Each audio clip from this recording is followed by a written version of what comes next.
একটু পরিচয় করি। ওটা হচ্ছে আমার ভাইয়ের ছেলে, এটা আমার নাতনি। এর সাথে আমার একটা লেনদেন চলছে।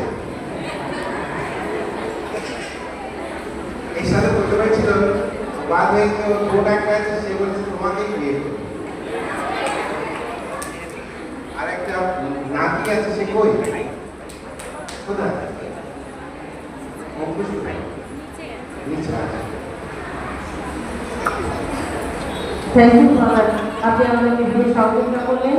আর আমরা এখন আমাদের অনুষ্ঠানের মধ্যে চলে যাব। আমাদের সানডে স্কুলের বাচ্চাদের দ্বারা পরিচালিত হবে এখন উদ্বোধনী নৃত্য।